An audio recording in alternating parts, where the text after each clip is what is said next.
ပရိသတ်များအားလုံးမင်္ဂလာပါခင်ဗျာလွမ်းနောင် YouTube Channel ကနေအားလုံးကိုပြန်လည်ကြိုဆိုလိုက်ပါတယ်ကျွန်တော်ဒီနေ့မှာတော့စာရေးဆရာပြို့ရဲ့မြန်မာရိုးရာစကားပုံတရုတ်ပေါ်ပုံမြင်များကိုဖတ်ပြတင်ဆက်ပေးသွားမှာဖြစ်ပါတယ်ရှေးမြန်မာလူမျိုးများသည်တရားစကားဆွေးနွေးရနိုင်၎င်းအချင်းချင်းပြောဆိုရနိုင်၎င်းကလေးတငယ်များအားဆုံးမရနိုင်၎င်းစကားပုံများကိုထည့်သွင်း၍ပြောဆိုဆုံးမလေးရှိကြသည်ပညာလိုအိုးသည်မရှိတဲ့ဒါကြောင့်ပညာကိုအမြဲမပြတ်သင်ယူလေ့လာရမယ်ငါမီးတို့ဟုတ်ကဲ့ဖိုးဖိုးပညာရွှေကိုလူမခိုးဆိုတဲ့စကားပုံအကြောင်းလေးပြောပြပေးပါလားဖိုးဖိုးရဲ့သားတို့နားထောင်ခြင်းလို့ပါကောင်းပြီပြောပြပေးရသေးတာပေါ့ထိုစကားပုံများသည်ရှေးပညာရှိများဖုံးတော်ကြီးများထံမှတဆင်စကားတဆင်နားဖြင့်လက်ဆင့်ကမ်းပြောဆိုသုံးဆွဲလာကြသည်မှာယနေ့ထက်တန်အောင်ပင်ဖြစ်ပါတယ်ကတုံးစော်ဝိုင်းအမေမှားတဲ့အတိုင်းတခါကတောရွာလေးတရွာ၌မောင်နှုံမြည်ရှိသောလူငယ်လေးတယောက်ရှိပါတယ်အိမ်မှာထမင်းချက်ဖို့ထင်းလုံနေတယ်ဒါကြောင့်တောထဲမှာထင်းသွားခုံမေမောင်နှုံကနာမည်နဲ့လက်အောင်အလုံးနှုံအားသူဖြစ်သည်မောင်နှုံသည်တစ်ပင်ပေါ်တက်၍ဂိုင်းပြားမနေကတစ်ကိုင်းကိုခုတ်သည်ပြတ်တော်မယ်အောင်မလေးဗျကျိုးပါပြီဗျာထိုများထိညံနေလာတော့ကြောင့်မိခင်ဖြစ်သူမှလည်းတားငယ်ရဲ့နောင်ရည်တွေစဉ်းစားမိတိုင်းရင်လင်းနေရသည်နားလိုက်တာအမေရဲ့ကျွငါသားနေတော့ခက်ရကြီးငါလည်းအသက်ကြီးပြီငါမရှိရင်ငါသားလေးခမဘယ်သူ့ကိုအားကိုးပြီးတော့နေရမှာပါလေငါမသေးခင်ငါသားကိုအိမ်အောင်ချပေးလိုက်ရင်တိတ်ကောင်းပါပဲဒါမှငါသားလေးအတွက်အားကိုးဖို့လေးရလာမှာဟဲ့ငါသားနင်အိမ်အောင်ပြုတ်ဖို့အချိန်တန်ပြီမိမမလိုချင်ဘူးလားလိုချင်ပါဘူးဗျာမိမရရင်မိမကိုပါလှုပ်ကြွေးနေရအောင်မှာလှုပ်လည်းမကြွေးနိုင်ဘူးယူလည်းမယူချင်ဘူးဒါပဲပြောလို့လည်းမရပါလားဟီလိုတော့လိုချင်တာဒါပေမဲ့ငါ့ကိုပြန်ကြိုက်မဲ့သူမှမရှိတာတားရီအမေတို့ချက်ပြုတ်စားဖို့အတွက်တော်ရဲသွားပြီးဟင်းဒီဟင်းရွက်နဲ့အသားငါးလေးတွေရှာဖွေပေးပါအောင်ကွယ်ဟုတ်ကဲ့မေအခုပဲသွားလိုက်ပါမယ်မောင်နှုံလည်းဟင်းစားရှာဖွေရန်အတွက်တော်ရဲတို့ဝင်လာခဲ့သည်ချောင်းဆက်တို့ရောက်တော့ခါညုံကွင်းမိနေတဲ့ပြိုင်းတစ်ကောင်ကိုတွေ့လိုက်ရတယ်အတော်ပဲဟေးဒီနေ့တော့ပြိုင်းသားကြော်ပူပူနွေးနွေးလေးစားရပြီငါနဲ့ထိုက်လို့ငါရတာမောင်နှုံကညုတ်ကွင်းမိနေတဲ့ပြိုင်ကိုအသားရပင်ဖြုတ်ယူလိုက်တယ်ဟဲ့ပြိုင်ငါအမေကနေကိုမျောနေတာဒါကြောင့်နေအိမ်ကိုအရင်ပြန်နေတို့အိမ်ကအစုံဆုံးကအိမ်တော့ငါကအရွက်ရှာရအောင်မှမို့နောက်ကလိုက်လာခဲ့မယ်အိမ်ရောက်တာနဲ့ငါအမေကနေကိုစီအိုထဲထည့်ပြီးကြော်ပါလိမ့်မယ်အမေကိုလည်းပြောလိုက်ပါအသားကိုကျွတ်လေးကြော်ပေးပါလို့မောင်နှုံလည်းဆက်လက်၍အသေးရွယ်များကိုရှာဖွေပါတော့လဲမရပြီနေမွန်လည်းတဲ့တော့မေအိမ်ပြန်ဖို့အချိန်တန်ပြီဟင်းရွက်ကြော်မပါလေကိစ္စမရှိပါဘူးလေပြိုင်းသားကြော်လေးနဲ့စားလဲထမင်းငိမ့်ပါလေဘယ်လိုလဲမေတားပို့လိုက်တဲ့ပြိုင်းကိုကြော်ပြီးသွားပြီလားဘယ်ကပြိုင်းကိုပြောတာလဲတားရဲ့ဟင်ဒါဆိုမရောက်ဘူးပေါ့ချောင်းဆက်မှာညုတ်ကွင်းမိနေတဲ့ပြိုင်းကိုဖမ်းပြီးအမေစီကိုလွတ်လိုက်တယ်လေအဲ့ဒီပြိုင်းကတိတ်လူပါဝါတာပဲအမေစီကိုမလာဘူးငါသားနဲ့တော့ခက်တော်တာပါပဲအဲ့ဒီလိုလုပ်လို့မရဘူးလေငါသားလည်းလူကြီးဖြစ်နေပြီလိမ္မာပါနဲ့ပါတော့နောက်တစ်ခါတွေ့တာနဲ့ချက်ချင်းရိုက်တက်ပြီးမှယူလာခဲ့တော့ငါသားဟုတ်ကဲ့မေကဲခုတော့ချင်မောင်ဟင်းနဲ့ပဲထမင်းစားကြအောင်စို့နောက်တနေ့မှာမောင်နှုံလည်းဟင်းစားရှာရန်အတွက်တော်ရဲတို့ဝင်လာခဲ့ပြန်တယ်ဖြူဖွေးနေတော့မှုပ်ပွင့်ကြီးကိုတွေ့လိုက်ရတယ်အမေကမှားလိုက်တယ်တွေ့တာနဲ့ရိုက်တက်ပြီးမှယူလာခဲ့ရမှာတဲ့ဖြောင်းအမေတားဒီနေ့မိုးရီအများကြီးရလာခဲ့တယ်ဟောဒီမှာဟဲဟုတ်လားပြစမ်းဟင်ငါသားရဲ့မိုးတွေကလည်းအားလုံးကြေမွလို့ပါလားဘယ်လိုဖြစ်ရတာလဲသားရဲ့အမေပဲမှားထားတယ်လေတွေ့တာနဲ့ရိုက်တက်ပြီးမှယူလာခဲ့ရမယ်ဆိုလို့မိုးတွေအားလုံးကိုကြင်ညက်အောင်ရိုက်ပြီးမှယူလာခဲ့တာဖြစ်ရပြန်ပြီသားရဲ့အဲ့ဒီလိုမလုပ်ရဘူးကွနောက်တစ်ခါတွေ့ရင်အသားရလေးဆွဲပြီးတော့ယူလာခဲ့ရတယ်ဟုတ်ကဲ့အမေပြောင်းအောင်ကြည့်ပါလားအမေအတွက်အားစိတ်တစ်ခွက်ရပြီအမေကမှားထားတယ်စားစရာတွေ့တာနဲ့အသားရမယူလာခဲ့ရမှာတဲ့မောင်နှုံလေပြောင်းအောင်ကိုအသားရဆွဲယူစင်မှာပင်ပြားတော့ခံလိုက်ရတယ်အမေကဲပါဦးပြောင်းအောင်ကိုလက်နဲ့သွားဆွာမှာတော့အတုတ်ခံရပြီပေါ့သားရဲ့နောက်တစ်ခါဆိုရင်မီးမြိုက်ပြီးမှဖို့ယူရတယ်သားရဲ့ရွာနဲ့မနီမဝေးအရက်၌ရှိတဲ့တောတန်းလေးမှာတော့တစ်ပင်များထူထပ်စွာပေါရောက်နေပြီးအေချမ်းတည်ငြိမ်လျက်ရှိသည်ထိုရက်၌သူတော်စင်ရသည်များရဟန်းများလည်း တရားအားထုတ်လေးရရှိသည်မနေ့တုန်းကငါပြားဖို့ခဲ့တဲ့တစ်ပင်အောင်မှာရဟန်းတစ်ပါးရောက်နေပါလားတစ်ကိုင်းထဲမှာလည်းပြောင်းအောင်ကရှိသေးတယ်ဒီကနေ့တော့အဲ့ဒီပြောင်းကိုငါမရရအောင်ဖို့ယူမယ်အမေပြောသလိုမီးမြိုက်ပြီးဖို့ယူရတော့မှာပဲမောင်တော်ကအနီးနား၌ရှိတဲ့အမိုင်များကိုကောက်ယူပြီးတစ်ပင်ခြေရင်း၌စုပုံကမီးမြိုက်သည်သို့တော့မောင်တော်လျှော့တဲ့မီးမှာရဟန်းတော်နဲ့မလွတ်ပြီးရဟန်းတော်ကလည်းမီးကိုဂရုမစိုက်ပဲတရားကိုယ်တာဆက်လက်အားထုတ်နေသည်ထိုခိုင်းမှာပင်အခြားသောမုံဆိုးများရောက်ရှိလာကြပြီးရဟန်းတော်ကမီးလောင်နေသည်ကိုတွေ့ရသဖြင့်ချောင်းရည်ဖြစ်ဘက်ကညှိမ့်သက်ကြတယ်ငါတို့ချိန်မီတွေ့လို့သာပေါ့ညှိဟဟေးကောင်မင်းဒါဘာလုပ်တာလဲပြောင်းအောင်ဖွင့်နေတာမမြင်ဘူးလားမင်းပြောင်းအောင်ဖွင့်တာသူတော်စင်ရဟန်းကိုမီးဆွဲလောင်ပြီးပြန်လုံတော့မိုးတော့မလို့စိတ်ဆိုးနေတော့မုံဆိုးများကလည်းညံနေလာတဲ့မောင်တော်ကိုဝိုင်းဝန်းရန်တဲ့ကအပြစ်ပေးလိုက်ကြတယ်နောက်တစ်ခါဒီလိုလုံးအောင်မလားကဲကွာအာကြောက်ပါပြီဗျာမောင်တော်လည်းဒဏ်ရာများဖြစ်တာအိမ်ပြန်လာခဲ့ရတယ်တို့ရဲ့လိုက်ကြတာဖြစ်ရလေသားရဲ့ရဟန်းကိုအဲ့ဒီလိုမီးမရှို့ရဘူးသားရဲ့မောင်မြတ်တဲ့သင်္ကန်းဝါကိုမြင်ရှင်ခိုးရတယ်အဝါရောင်ဆိုတာတန်ဃာတော်များဝိစင်တဲ့သင်္ကန်းရဲ့အမတ်သင်္ကေတတစ်ခုပေါ့နောက်တစ်နေ့တွင်မောင်တော်လည်းတောထဲသို့ဝင်လာခဲ့ပြန်တယ်တနေ့ရတော့ရောက်တော့ခါကြားတကောင်နေပူစာလောင်နေတီကိုတွေ့ရတယ်ကြည်စမ်းကြားကြီးရဲ့အယောင်ကလည်းရွှေစိမ့်လုံးဝင်းဝါနေတာပဲငါအမေကမှားထားတယ်ဝါမြင်တိုင်းရှင်ခိုးရမယ်တဲ့မောင်တော်လည်းကြားရှိလို့သွားပြီးလင်ဒုညွန့်ရိုသည်ပြုကအကျဉ်းချင်းရှင်ခိုးဥချသည်မောင်မြတ်တဲ့အဝါရောင်ကိုစင်မြန်းထားတဲ့ကိုကြားကြီးရဲ့တင့်ကိုရှင်ခိုးပါတယ်ကျွန်ုပ်ကိုလည်းတရားသမားများဟောကြားပေးပါခင်ဗျာဒီလူကဘယ်လိုလူပါလိမ့်အလွန်ညံနေတဲ့လူပဲဖြစ်ရမယ်ဒီလိုလူမျိုးကိုချက်ချင်းခုံအုပ်ပြီးတော့စားရမယ်ချက်ချင်းဆိုသလိုပင်ကြားကြီးကလည်းမောင်တော်ကိုခုံအုပ်ပြီးတော့စားလိုက်တယ်စဉ်းစားညံမရှိပဲအမေမှားလေးတိုင်းပြုတ်မှုဆောင်ရွက်တတ်တဲ့မောင်တော်ဒီလည်းကြားကြီးရဲ့ပါးစပ်ဖျားမှာပင်အသက်ပြောက်ခဲ့ရလိမ့်ပြီသည်နောက်ထပ်ဆက်လက်ဖတ်ပြပေးမယ်စကားပုံရုပ်ပြလေးကတော့ကတုံးစော်ဝိုင်းရဲ့မချီလို့သွားပြဲရည်သလားမေးဆိုတဲ့ရုပ်ပြလေးပဲဖြစ်ပါတယ်နားဆင်ခန်းစားပေးကြပါဦးခင်ဗျာတခါကမျက်စိတစ်ခု၌မိကြောင်းတစ်ကောင်ရှိသည်ထိုမိကြောင်းကြီးကမျက်စိတို့ရောက်ရှိလာတဲ့သားကောင်များကိုလည်းမလွတ်တမ်းဖမ်းယူစားတော့လေးရှိသည်မိကြောင်းပါးစပ်မှလွတ်သွားတဲ့သားကောင်ဟူ၍လည်းမရှိပေထိုမြက်ကန်းတစ်ပင်၌လည်းမြောက်တစ်ကောင်နေထိုင်သည်မြောက်ကလေးကတစ်ပင်တစ်ပင်မှအခြားတစ်ပင်တို့ခုန်ကူရင်းစော်ကစားလေးရရှိသည်တကူလုံးနေတွင်မြောက်ကလေးကຫນွေကျိုးများကိုခိုးစီကစော်ကစားရင်းနဲ့မိကြောင်းကြီးရဲ့ဖမ်းယူခြင်းကိုခံလိုက်ရတယ်သွားပြီငါတော့မိကြောင်းစာဖြစ်ပြီမိကြောင်းခဲထားသောကြောင့်မြောက်ကလေးမှာနာကျင်လွန်လာသဖြင့်မျက်နှာကြီးတစ်ခုလုံးရှုံမဲ့နေရတယ်ဒီတိုင်းတာဆိုငါလွတ်ဖို့လမ်းမမြင်တော့ဘူးရင်နဲ့တဲ့တိဆွဲမသွားပါစေနဲ့ကြည်စံငါဒီလောက်ကတ်ခဲထားတာတော့ဒီမြောက်ကသွားပြဲပြီးတော့ရင်းနေပါလားသူမနာဘူးထင်ရဲ့နင်တရားမောင်ကိုမကြောက်ဘူးလားငါကနင်းကိုစားဖို့ကတ်ခဲထားတာတော့နင်ကရင်းနေပါလားဘာလဲငါ့ကိုလှောင်နေတာလားဟုတ်ပြီငါကနာကျင်လုံးလို့သွားပြဲနေတာကိုသူကရည်တယ်လို့အောင်းမိနေတာပဲဒါဟာငါ့အတွက်တော့အခွင့်ကောင်းပေါ့အသက်ဘေးကလွတ်အောင်ပရိယာနဲ့ညံစင်လိုက်အောင်မယ်ဟဲ့မိကြောင်ငါ့ကိုတက်လို့ရမယ်ထင်လားငါ့ကိုအချက်တစ်ထောင်ကြိုက်လေငါမသေးဘူးရှင်တဲ့နှစ်လည်းငါမသေးဘူးငါရဲ့အသက်ဟာငါရဲ့အမိမာတာရှိတယ်ငါအမိကိုကြိုက်ပြတ်မှငါအသက်ကိုနှုတ်ယူနိုင်မှာဖြစ်တယ်ဒါကြောင့် तू ဟာတရားမောင်ကိုမကြောက်တာကိုဒါဖြင့်သူ့ရဲ့မိကိုပြတ်တော့ငါကြိုက်ဖြစ်လိုက်မယ်ညံနေတဲ့မိကြောင်ကမြောက်ရဲ့အကြံကိုမရိပ်မိပဲမြောက်ကိုလွတ်ကအမိကိုပြန်ဟန့်လိုက်တယ်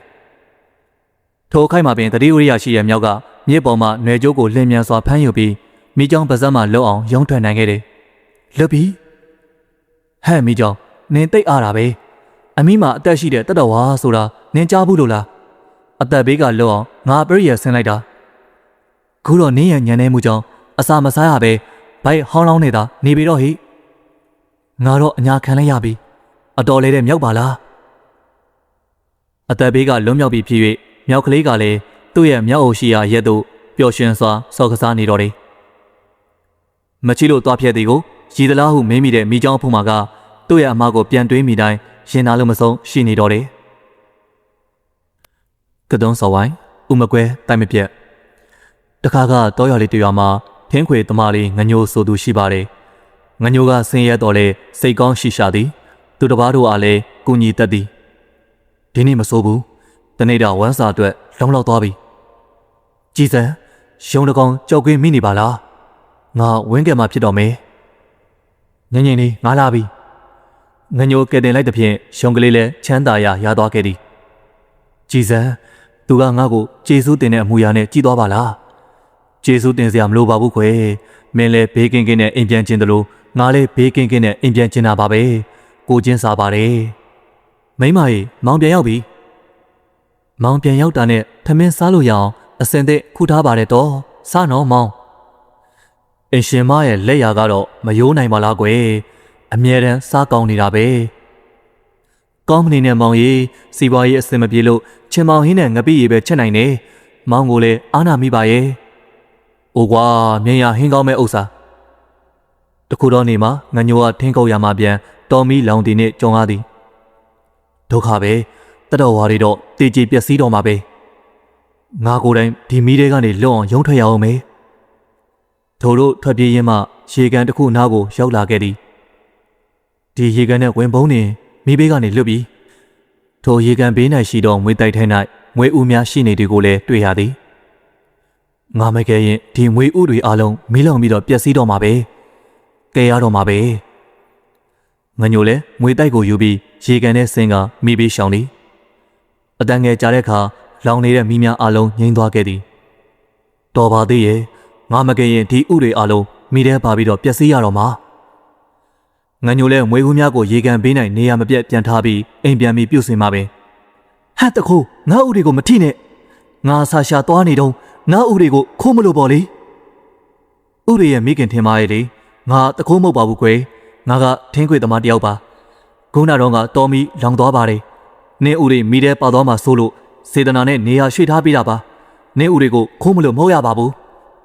မသိဘူးငါဥတွေကိုထိမှတော့နေရတခိုးပဲဒီတော့နင့်မှာအပြစ်ရှိတယ်ဒါကြောင့်နင့်ကိုပောက်တဲ့ရပါလိမ့်မယ်ဒီလိုတော့မလုပ်ပါနဲ့မွေကြီးရဲ့ငါတောင်းပန်ပါတယ်မရဘူးငါကတော့နင့်ကိုပောက်တတ်မှာပဲဒီလိုလုပ်ပါလားနင်ငါကိုတတ်တဲ့မတတ်တဲ့ဆိုတာတယောက်ယောက်ထမ်းမှာအဆုံးဖြတ်ခံယူရအောင်သူကတတ်တဲ့နဲ့ဆိုရင်ငါကိုတတ်လိုက်ပါကောင်းပြီဒါဖြစ်ရင်အဆုံးဖြတ်ခံယူကြရအောင်ပြောကိုမြောက်မွေကြီးကကျုပ်ကိုတတ်တဲ့မတတ်တဲ့ဆိုတာဆုံးဖြတ်ပေးပါဗျာတတ်တဲ့နာပေါ့ဘာကြောင့်လဲဆိုတော့ခမည်းတော်လူသားမုတ်ဆိုးတွေဟာတော်တဲကိုလာပြီးနေ့စဉ်တလိဆန်တွေကိုတက်ဖြတ်နေကြတယ်ဒါကြောင့်မွေကြီးကတင့်ကိုတတ်တဲ့နဲ့သူ့အာကူမှပိုဆိုးသွားတယ်ဘယ်လိုလဲထင်းကုန်သမားကြီးမြောက်ရဲ့အဆုံးဖြတ်တိုင်းတင့်ကိုအခုချက်ချင်းပောက်တဲ့ရလိမ့်မယ်သိပြီတော့နေရောငွေကြီးရဲ့အခုချက်ချင်းတော့ကျုပ်ကိုမတတ်ပါနဲ့9ရက်တော့အချိန်ပေးပါ9ရက်ပြည်တာနဲ့တင့်တဲ့ကိုအရောက်ပြန်လာခဲ့ပါမယ်အဲ့ဒီခါကျမှကျုပ်ကိုပောက်တက်လိုက်ပါကောင်းပြီလေတင့်ကတိသာတီးပါစေမွေကြီးကလည်း9ရက်ဆောင်ပေးသဖြင့်ငညိုလဲအိမ်တို့ပြန်လာခဲ့သည်ငါကစေတနာနဲ့ကူညီခဲ့ပေမဲ့ငါရဲ့စေတနာကိုမွေကြီးကအတိမတ်မပြုပါလားနော်ငါမိမသိရင်လဲစိတ်မကောင်းဖြစ်အောင်မယ်ဒီကိစ္စနဲ့ပတ်သက်ပြီးမိမကိုဘယ်လိုများပြောပြရမှာပါလဲငညိုလဲစိတ်မကောင်းခြင်းကြီးစွာဖြင့်အိမ်တို့ပြန်ရောက်လာသည်အိုးကိုညိုဘလို့ဖြစ်ရတာလဲဒီနေ့ထင်းစီလဲမပါပါလားဒီနေ့အဆင်မပြေပါဘူးမိမရဲ့တော်မီလောင်လို့ခုတ်ပြီးတော့ထင်းစီတောင်ထားခဲ့ရတယ်ငါတောင်ထွက်ပြေးနိုင်ခဲ့လို့အသက်ဘေးကနေလွတ်မြောက်လာခဲ့တာအဲ့ဒီတဲ့ဆိုတာရှိသေးတယ်ဘာများလဲကိုညိုရဲ့ငညိုကငွေကြီးနဲ့ကြုံဆုံခဲ့ရပုံများကိုစနေဖြစ်သူကပြန်လဲပြောပြလိုက်တယ်အိုးအတော့ကိုရက်ဆက်တဲ့ငွေကြီးပါလားဘာပဲဖြစ်ဖြစ်စိတ်မပူပါနဲ့ကိုညိုရဲ့ငွေကြီးရဲ့ရန်ကလွတ်အောင်ကျမတတ်နိုင်ပါတယ်9ရက်ပြည့်လို့ငွေကြီးစီသွားတဲ့အခါကျမကိုပါခေါ်ပါနော်ငွေကြီးရဲ့ရန်ကနေလွတ်အောင်ကြံဆောင်ပေးပါမယ်အင်းပါကွယ်ဒီလိုနဲ့9ရက်ပြည့်မြောက်ခဲ့လေပြီငညိုလဲဇနီးတဲ့ကိုခေါ်၍တောထဲသို့ဝင်လာခဲ့သည်သွားရမှာတော့ခက်လန့်လန့်ပဲမလန့်ပါနဲ့မောင်ရဲ့ကြည်စံသူတို့လာနေကြပြီထင်းခုတ်သမားကဂတိတော်တီတာဘာပဲဖြစ်ဖြစ်ငါရဲ့ဥတွေကိုကင်တဲ့အတွက်တက်ရမှာပဲဘယ်လိုလဲအသက်ခံရဖို့အစင်သင့်မဲလားအစင်သင့်ပါပဲမွေကြီးရဲ့တော်ထဲကိုလာရတာမောလိုက်တာမွေကြီးရဲ့တင်းရဲ့ရေကန်မှာရေတစ်ခွက်လောက်တော့တောက်ခွင့်ပြပါနော်တောက်ပေါ်ငါရဲ့အတိုင်းနဲ့ဥတွေကိုမထင်ရင်ပြီးတာပဲရေတောက်ပြီးတဲ့အခါဟင်ဒီမှာအစိတ်ရှိတဲ့မွေကြီးပါလားဒီမွေကိုအရှင်မထားနဲ့တက်ပြက်ဟင်နေအောင်ငါ့ကိုဘာလို့တတ်မှာလဲ နေရေတောက်ချင်တယ်ဆိုလို့ရေလဲတက်ခဲ့ပြီးပြီငါရဲ့ကျေးဇူးတွေကိုတတိယပါအောင်အလို့တော့ဘာဆိုင်လို့လဲနင်းတော့ငါယောက်ျားကိုတတ်ဖို့ကြံသေးတာပဲငါယောက်ျားကနင်းရဲ့ဥတွေကိုမိဘေးကနေလွတ်အောင်နေရာရွှေ့ထားပေးတာနင်းဥတွေကွဲသလားနင်းအတိုက်တက်သလားငါလဲနင်းကံမှာရေတောက်တာရေတွေအလုံးကုန်သွားသလားရေတွေလဲနောက်သွားသလားနင်းတော့ငါယောက်ျားကိုတတ်ခွင့်ရှိတယ်ဆိုရင်ငါကလည်းနင်းကိုတတ်ခွင့်ရှိရမှာပေါ့ထိုအခါမှငွေကြီးလဲသူ့ဖြစ်ကိုပြန်လဲကတတိပြုမိသွားတယ်သူပြောတာလဲဟုတ်တော့ဟုတ်ပါတယ်လေထင်းကုတ်သမားကဲတင်လို့ငါဥတွေမိဘေးမသိတာငါဥတွေလည်းမကွဲအတိုင်လည်းမပြတ်တဲ့အတွက်သူ့မှာပြစ်မရှိဘူးငါနားလဲပါပြီကွယ်တကယ်တော့ထင်းကုတ်သမားမှာအပြစ်မရှိသလိုငါမှလည်းအပြစ်မရှိပါဘူးငါတို့အားလုံးအပြစ်ကလွတ်ကြပါတယ်ဒါကြောင့်ငါကလည်းထင်းကုတ်သမားကိုမတက်တင်ကလည်းငါ့ကိုမတက်ပါနဲ့နောင်များမှလည်းတို့အားလုံးနားလဲမှုမလွဲကြပဲချစ်ချစ်ခင်ခင်အတူနေကြတာပေါ့ထင်းကုတ်သမားလည်းဒီတော်လေးကိုနှိမ့်စင်လာပြီးတော့ထင်းလာခုတ်ပါငါကလည်းနောက်ထပ်အနေရမပြုတ်တော့ပါဘူးကောင်းပြီလေတင့်ကတိတာတီးပါစေပြဿနာများပြေလည်သွားပြီဖြစ်၍ထင်းကုတ်သမားနဲ့ဇနီးတဲ့တို့ကလည်းတောထဲမှာပြန်လာခဲ့ကြတယ်တော်သေးတာပေါ့ငါမိန်းမညံကောင်းလို့သာငါအသက်မသေးရတာတဲလဲညံကြီးတဲ့မိန်းမကိုထင်းကုတ်သမားလည်းရခင်ကားလိုပင်တော်ထဲတို့နှိမ့်စင်လာ၍ထင်းလာခုတ်တယ်ငွေကြီးနဲ့လည်းပြဿနာမဖြစ်တော့ပြီ။ဂိုင်းငွေကြီးအိမ်ပြန်အောင်မယ်ပြို့။ကောင်းပါပြီ။ထိုပုံမြင်ကိုအကြောင်းပြု၍ဥမကွဲတမပြဲဟူသောစကားပုံပေါ်ပေါက်လာခဲ့ရတယ်။ထိုစကားပုံကိုမြန်မာတို့သုံးဆွဲလာကြသည်မှာယနေ့ထက်တိုင်အောင်ပင်ဖြစ်ပါတယ်။အတုံးစဝိုင်းရဲ့ဘူးမတိဘာမတိဆိုတဲ့ပုံမြင်လေးကိုဖတ်ပြတင်ဆက်ပေးသွားမှာဖြစ်ပါတယ်။ကျွန်တော်ရဲ့ channel လေးကိုကြိုက်နေတဲ့ဆိုရင်တော့ like subscribe လေးနှိပ်ခဲ့ပေးကြပါဦးခင်ဗျာ။တခါတော့တိုင်းပြည်တပီမှာရုပ်ရည်အင်မတန်ချော်မောလှပတဲ့တထေးသားလေးတစ်ယောက်ရှိပါတယ်။ဒါကြောင့်လေတထေးသားလေးမောင်လူမွေးကိုလိုချင်တဲ့အမျိုးသမီးငယ်လေးတွေကလည်းဝိုင်းဝိုင်းလည်နေကြတာပေါ့။သူနဲ့ညားရင်တိတ်ကောင်းပါပဲ။သူ့ကိုယ်သာရရင်ဒီတသက်တီးပြောပါပြီလေ။ချစ်စရာလေးတော့အချိန်တည်းကမောင်လူမွေးဟာဂုံတူတန်းသူအမျိုးသမီးတစ်ယောက်နဲ့အိမ်အောင်ကြာသွားခဲ့ပါတယ်။သူ့အချစ်ကိုရတာငါတိတ်ကန်ကောင်းတာပဲ။မောင်လူမွေးဟာမွေလွန်ကြောက်ဆိုပဲမွေဆိုရင်မြင်တော့မမြင်ချင်ဘူး။မိမကြီးဟောဒီအိမ်ပေါ်မွေတွေတတ်မလာပါစေနဲ့။မြင်တာနဲ့အမျက်မောင်းချပြလိုက်။အလိုတော်ဒီလောက်ခမ်းထားတဲ့အိမ်ကြီးပေါ်ဘယ်မွေကနေတက်လာမှလဲ။ကြောက်စရာမရှိကြံဖန်ပြီးတော့ကြောက်နေရသလားတော့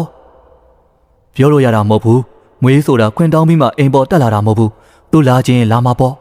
။စိတ်ချပါတော့ဒီအိမ်ကြီးပေါ်ဘယ်မွေမှတက်မလာစေရပါဘူး။စိတ်ချလက်ချတာအိပ်ပါ။တခုတော့နေ့တွင်တထေးသားလေးမောင်လူမွေးကဗိုက်စာတစ်ဖြင့်မိဖို့ကြောင့်တို့ဝင်၍အိုးခွက်များကိုလှန်လောကြည့်ရာ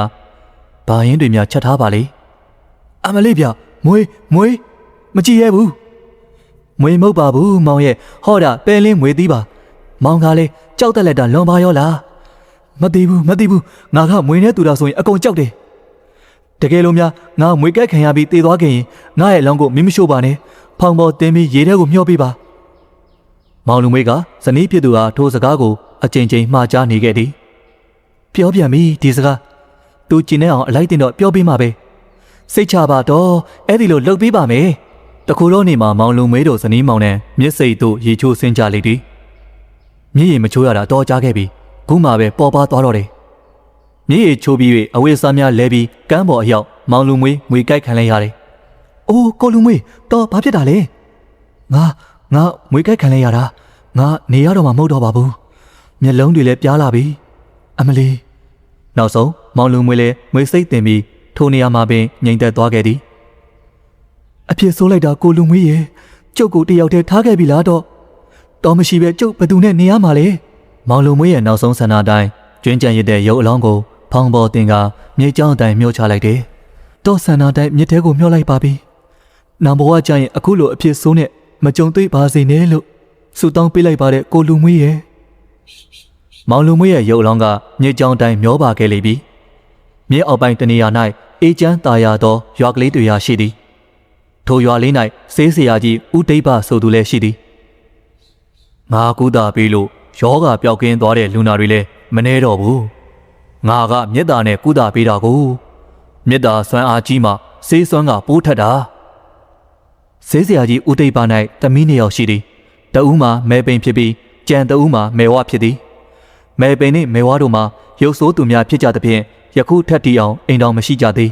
တခုသောနေ့တွင်မဲပိန်နှင့်မဲဝတို့လည်းအဝိလျှော်ရန်အတွက်မျက်စိတ်တို့ထွက်လာခဲ့ကြသည်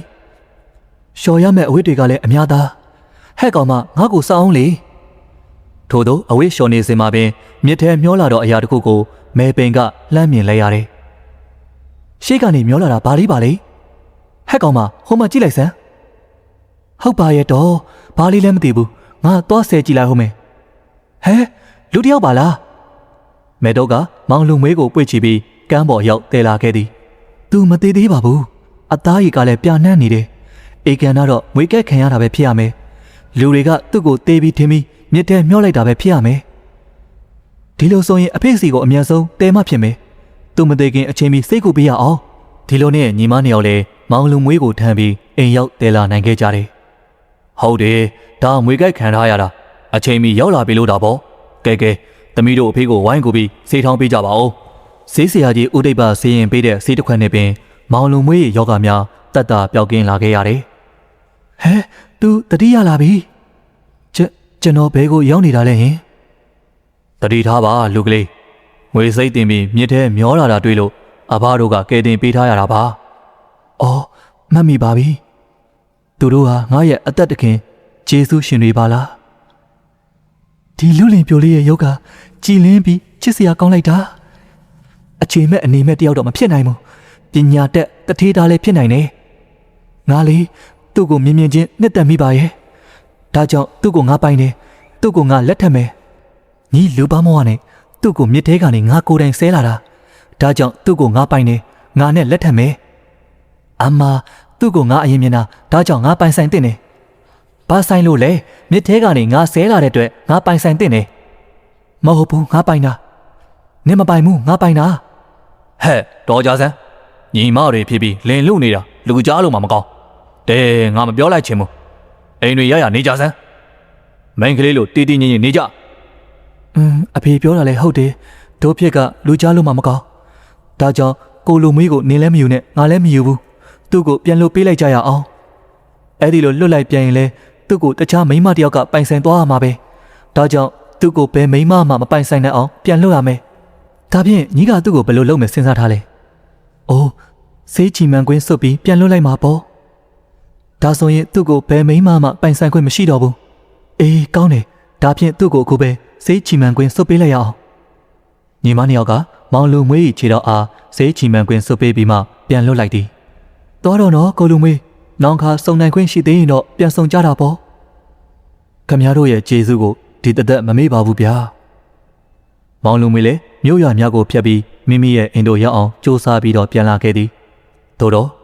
ဆေးချီမန်ကွင်း၏အစွမ်းကြောင့်အိမ်တို့မရောက်မီလမ်းခုလမ်းမှာပင်လူအဖြစ်မှကြက်တူရွေးတစ်ကောင်ဖြစ်သို့ပြောင်းလဲရောက်ရှိသွားသည်ကြက်တူရွေးလေးလည်းစိတ်ကူးပါရအရက်တို့ပြန်တန်းရင်ဘရင်ဥယျာဉ်တော်အနီးကိုရောက်ရှိလာခဲ့သည်ဒီနေရာမှာအသီးပွင့်တွေကလည်းစုံလင်လို့ပါလားငါဘဲမှမသွားတော့ဘူးဒီနေရာမှာပဲနေတော့မယ်ကြက်တူရွေးလေးကလည်းဥယျာဉ်တော်အတွင်းမှာတည်တည်မျိုးစုံကိုစိတ်ရှိတိုင်းထိုးစိတ်စားတောက်လို့နေခဲ့သည်ထိုအကြောင်းကိုဥယျာဉ်မူသိလေပြီဟဲ့ရှူသွားဟဲ့မလာနဲ့မင်းကြီးသိသွားလို့ငါဘာလှုပ်ပြုတ်နေအောင်မယ်တခြားမှာသွားစားစမ်းတခုသောနေ့တွင်ဥယျာဉ်မူလည်းဝိုင်းတော်တွင်မှတည်တည်များကိုခိုးပြီးမင်းကြီးတန်ဆက်တာသည်တုံးဆောင်တော်မူပါအရှင်မင်းကြီးငါဥယျာဉ်တော်ကထွက်တဲ့အသီးနှံများဟာဖြင့်အနက်အရသာနှင့်ပြည့်စုံပါပြီတဲ့ဟင်ကြည်စမ်းအသီးတွေမှာငှက်စိတ်ရာတွေနဲ့ပါလားဘလို့ဖြစ်ရတာလဲဥယျာဉ်မူရဲ့မှန်လားပါအခုတလောဥယျာဉ်တော်တွေကိုကြက်တူရီတကောင်ဝင်ရောက်ပြီးထိုးစိတ်စားတောင်းနေပါတယ်ဖေဟာငါကိုတော်မြတ်ရဲ့ဥယျာဉ်တော်တဲ့အထိဝင်ရောက်ပြီးထိုးစိတ်စားတောင်းနေတဲ့အသင့်ရဲလာတဲ့ကြက်တူရီကိုအရှင်ဖမ်းပြီးငါ့ကိုဆက်တာစမ်းဥယျာဉ်မူကြီးမှန်လားပါဖေဟာဥယျာဉ်မူလည်းကြက်တူရီကိုအရှင်ဖမ်းနိုင်ခဲ့လေပြီဘယ်ပြေးမလဲမောင်ရွှေကဲငါ့ကိုဒုက္ခရောက်အောင်လုပ်တဲ့ကောင်အရှင်မင်းကြီးရဲ့ဥယျာဉ်ကိုဖျက်ဆီးနေတာဟောဒီကြက်တူရီပါပဲဖေဟာရာဆငါဥယျာဉ်ထဲဝင်ပြီးထိုးစိတ်နေတဲ့ကြက်တူရီအမွေးတပင်ချင်းနှုတ်ပြီးရေနွေးနဲ့ပြုတ်စမ်းဟဲလှလိုက်တာထိုခိုင်းမှာပင်ရွှေမင်းသမီးလေးကရောက်လာပြီးကြက်တူရီလေးကိုမြင်သွားခဲ့သည်ဒီလောက်ချစ်စရာကောင်းတဲ့ကြက်တူရီလေးကိုမတတ်ပါနဲ့ခမီးတော်သမီးတော်မွေးပြရစေ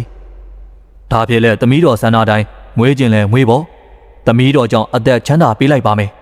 ရွှေမင်းသမီးလေးသည်ကြက်တူရီလေးကိုအခန်းတွင်း၌ထား၍ကောင်းမွန်စွာကြွေမွေပြုစုဆောင်ရှောက်ထားသည်ငါလည်းကူးမပဲအဖော်ကောင်းရတော့တယ်ရွှေခဲလေးရေအစာစားခြင်းရောက်ပြီ ယော့စားကွယ်မင်းသမီးလေးတီဆိုတဲ့တေတချင်းများကိုလည်းကျက်သူရွေးလေးဟာမှတ်သားကလိုက်ဆိုနိုင်ခဲ့သည်ဟဲကြည်စံတော်လိုက်တာငါတီဆိုမြတချင်းအားလုံးကိုသူလိုက်ဆိုနိုင်နေညံကောင်းလိုက်တဲ့ငှက်ကလေးတခုတော့နေမှာကျက်သူရွေးလေးရဲ့ခြေထောက်၌ခြိထားတဲ့စေးချီမန်ခွင်လေးကိုရွှေမင်းသမီးလေးမြင်တွေ့လိုက်ရတယ်ဒါလေးကဘာလေးပါလိရွှေမင်းသမီးလေးကထိုစေးချီမန်ခွင်ကိုဖြုတ်လိုက်တဲ့နေ့တပြိုင်တည်းကျက်သူရွေးလေးကမောင်လူမွေးဖြစ်ကိုပြန်လဲရောက်ရှိသွားခဲ့သည်အိုးအလွန်ကိုချုံမောလှပါတယ်လူလင်ပြိုလေးတယောက်ပါလားမင်္ဂလာပါရွှေမင်းသမီးလေးရွှေမင်းသမီးလေးရဲ့ကျေးဇူးကြောင့်ကျွန်တော်အခုလိုလူဖြစ်ကိုပြန်လဲရရှိလာခဲ့တာဖြစ်ပါတယ်ဘယ်လိုတွေဖြစ်ခဲ့တယ်ဆိုတာကျမကိုပြောပြပေးလို့ရမလားပြောပြပေးလို့ရတာပေါ့ဒီလိုပါမောင်လူမွေးကသူ့ရဲ့ဖြစ်ပျက်ပုံလုံးစုံကိုပြန်လဲကပြောပြပေး၏အဲ့ဒီလိုစေးချီမန်ကွင်းရဲ့အဆန်းကြောင့်ခုလိုကြက်တူရီတကောင်ဖြစ်လာတဲ့ဆိုပါတော့ရွှေမင်းသမီးလေးရဲ့အော်အဲ့ဒီလိုကိုရွှေမင်းသမီးလေးနဲ့မောင်လူမွေးတို့လည်းတဦးနဲ့တဦးချစ်မြတ်နိုးလာသဖြင့်ထိုနန်းတော်ထဲမှာပင်ပျော်ရွှင်စွာအတူတကွနေထိုင်ခဲ့ကြသည်ဒီကိစ္စကိုခမည်းတော်သိလို့မဖြစ်သေးဘူးတိတာနဲ့ကျမတို့ရဲ့ချစ်ချင်းကိုခမည်းတော်ကမရအောင်ခွဲမှာမသိစေရပါဘူးကွယ်ဒုံနှစ်ဦးရဲ့ချစ်ချင်းကိုဒုံနှစ်ဦးကလွဲလို့အခြားဘယ်သူမှမသိစေရပါဘူးရန်နှဲငယ်ကြတဲ့အခါရွှေမင်းသမီးလေးရဲ့သွားပုံလာပုံနေပုံထိုင်ပုံကိုကြည့်၍မင်းကြီးကအနှဲငယ်ရေးစားမိလာခဲ့သည်ခုတလောသမီးတော်ကိုကြည့်ရတာခါတိုင်းနဲ့လည်းမတူဘူးတခုခုကိုဖုံးကွယ်ထားသလိုပဲငါမသိအောင်ဘာတွေများကြံစီလောက်ကင်နေပါလေငါသမီးတော်လေးဘာတွေလုံနေတယ်ဆိုတာသိရအောင်အနည်းကစုံစမ်းပေးပါဦးမှန်လားပါဖေ။သူတခုခုထူခြားနေတယ်ဆိုတာငါလည်းရိပ်မိတယ်။အော်သူတို့ကဒီချိန်နေထိတောင်ရောက်နေမှာကို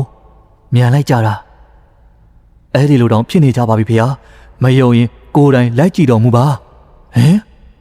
ဒီလိုဆိုရင်ဖြင့်ငါသမီးတော်ရဲ့အခန်းထဲကိုဝင်ရောက်ပြီးအတင်းရဲနေတဲ့လူလင်မျိုးကိုချက်ချင်းဖမ်းပြီးတတ်စေ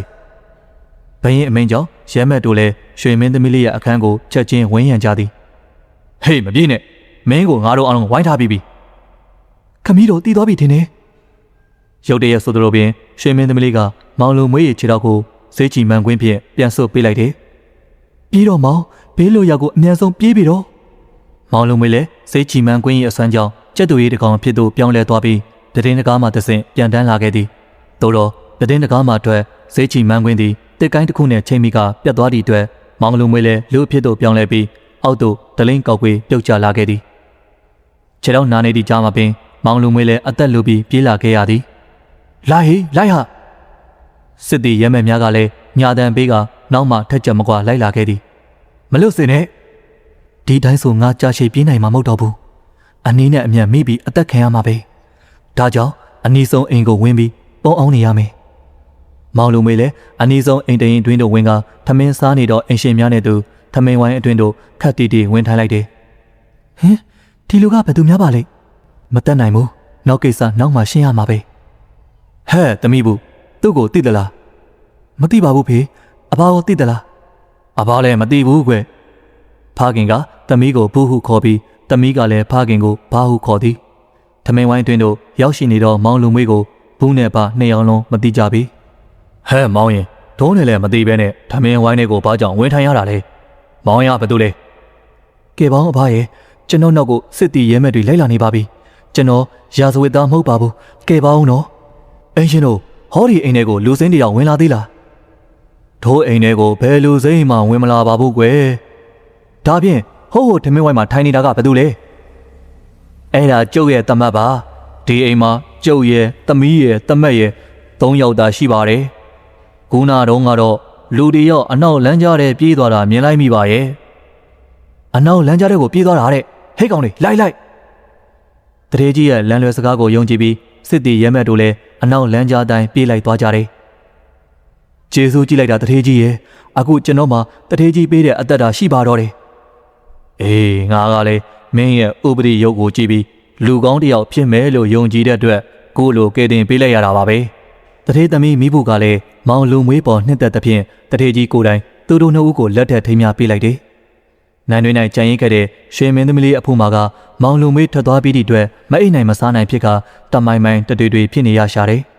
ကိုလူမွေးမရှိဘဲနဲ့တော့သမီးတော့အသက်မရှင်ချင်းတော့ပါဘူးဖခင်မီးတော့သူ့ကိုပြန်ခေါ်ပေးပါကိုလူမွေးပြန်ရောက်မလာရင်သမီးတော်လည်းတေရပါလိမ့်မယ် ခတ်တော်တာပဲကွယ်ဒီတိုင်းဒါဆိုငါသမီးတော်လေးအသက်ရှင်ရေးအတွက်မောင်လူမွေးကိုအမြန်ဆုံးပြန်ခေါ်မှဖြစ်တော်မယ်လာပြည့်နေကြရင်ပွဲတော်ကြီးတစ်ခုကိုကျင်းပစေမယ်တိုင်းသူပြည်သားအားလုံးတို့လည်းပွဲတော်ကိုမဖြစ်မနေလာရောက်ကြည့်ရှုကြရမယ်ပွဲတော်ကိုမလာသူဟာကြည်လေတော်တန်တက်စေဒီလိုစီစဉ်မှတာမောင်လူမွေးကိုပြန်လည်တွေ့ရှိနိုင်မယ်အမတ်တို့လည်းမင်းကြီးအမင်းရှိသည့်တိုင်မြို့ရွာနှံလှည့်လည်၍ကြီးညာစေသည်လာပြည်နေတို့ရောက်လေပြီပွဲကြည့်ပရိသတ်တို့မှလည်းအလွာပေါင်းစုံမှဖြစ်သည်လူကြီးလူငယ်လူလက်ကြားမှမရွေကြိတ်ကြိတ်တို့စီကားလာသည်ထိုပွဲကြည့်ပရိသတ်များထဲတွင်မောင်လူမွေးနှင့်တထေးသမီးလေးမိဘူးတို့လည်းအပါဝင်ဖြစ်သည်သူဘယ်စီများပါလဲသူဒီပွဲကိုလာကြည့်မယ်ထင်ပါရဲ့ရွှေမင်းသမီးလေးကိုယ်တိုင်လည်းပရိသတ်အတွင်းမှဝင်၍မောင်လူမွေးကိုရှာဖွေလျက်ရှိသည်နောက်ဆုံးပွဲကြည့်နေတော့မောင်လူမွေးကိုရွှေမင်းသမီးလေးမြင်ခဲ့လေပြီဟင်သူ့ဘေးမှာမိမတယောက်ပါလားအဲ့ဒီမိမကသူ့နဲ့ဘယ်လိုများပတ်သက်နေပါလိမ့်သူ့ကိုငါကလွဲလို့အခြားဘယ်သူမှမပိုင်ဆိုင်ရဘူးဟဲ့လင်ကုန်းမငါယောက်ျားကိုလူမွေးကိုမထိနဲ့သွားစမ်းအိုးတော့ကျမသူ့ကိုခိုးယူထားတာမဟုတ်ရပါဘူးကျမအဖေကိုယ်တိုင်ပေးစားထားတာပါထိုခိုင်းမှာပင်မောင်လူမွေး၏မယားဟောင်းသည်လည်းပွဲကင်းတွင်ဝင်ရောက်လာခဲ့သည်အားလုံးတော်ကြစမ်းကျမကကိုလူမွေးရဲ့မယားဟောင်းဖြစ်တဲ့အတွက်ကိုလူမွေးကိုကျမသာလျှင်ပိုင်ဆိုင်သင့်ပါတယ်ပြဿနာကပိုရှုပ်ထွေးလာပြီနောက်ဆုံးထိုပြဿနာသည်မင်းကြီးထံကိုရောက်လာခဲ့သည်ဒီပြဿနာကိုငါကိုယ်တိုင်ဆုံးဖြတ်ရင်သမီးတော်ဘက်ကဗတ်လိုက်ပြီးဆုံးဖြတ်တယ်လို့ပြောကြလိမ့်မယ်ဒါကြောင့်ငါမဆုံးဖြတ်ဘူးဥပဒေအရမှာလိမ္မာကျွမ်းကျင်တဲ့သုတမစာရင်မင်းသမီးကိုပဲဆုံးဖြတ်ခိုင်းတော်မယ်ဒီလိုနဲ့သုတမစာရင်မင်းသမီးကြီးထံရောက်ရှိခဲ့လေပြီဖြစ်ဖြစ်ပုံအလုံးစုံကိုမချွင်းမချံပဲအမှန်တိုင်းပြောပြကြပါအဖြစ်မှန်အလုံးသိရပြီဆိုမှသုတမစာရီကမောင်လူမွေးအားမိသူရထိုက်သည်ကိုစီရင်ချက်ချတယ်မယားဟောင်းဖြစ်သူကလည်းမောင်လူမွေးမွေကြိုက်ခံရစဉ်ကလေးကတေးပြီးဆိုပြီးဖောင်နဲ့မျောလိုက်တဲ့အတွက်အဲ့ဒီချိန်ကလေးကဘာမှမပတ်သက်တော့ပါဘူးဒါကြောင့်သူ့ကိုမရထိုက်ရွှေမင်းသမီးလေးကလည်းမောင်လူမွေးကိုရဲမက်တွေဝိုင်းဖမ်းစဉ်ခါတုန်းကအသက်ခင်ရမှန်မှန်သိရတဲ့ကိုချစ်သူကိုအသက်ဘေးကလွတ်အောင်မကာကွယ်နိုင်ခဲ့တဲ့အတွက်မရထိုက်တထေးသမီးလေးမေဘူးကတော့ဖြင့်ကိုချစ်သူရဲ့အသက်ကိုကယ်နိုင်ခဲ့တယ်လို့ဖခင်ဖြစ်သူကိုယ်တိုင်ကြည်ကြည်ဖြူဖြူပေးစားထားတဲ့လက်ရှိမယားလည်းဖြစ်တဲ့အတွက်မောင်လူမွေးကိုမေဘူးတာလင်ရထိုက်ပါတယ်မင်းသမီးကြီးသူဓမ္မစာရီရဲ့တရားစီရင်ဆုံးဖြတ်ပုံမှာတိကျမှန်ကန်လွန်လာသဖြင့်ထိုဆုံးဖြတ်ချက်တိုင်းအားလုံးကကြည်ပြူစွာလက်ခံပေးလိုက်ကြသည်မင်းသမီးကြီးရဲ့အဆုံးဖြတ်ကလည်းတင့်ရော်မှန်ကန်ပါပြီတဲ့ငါတို့ဘက်ကပဲလက်လျှော့အရှုံးပေးရတော့မှာပေါ့အခုမှပဲစိတ်အေးရတော့တယ်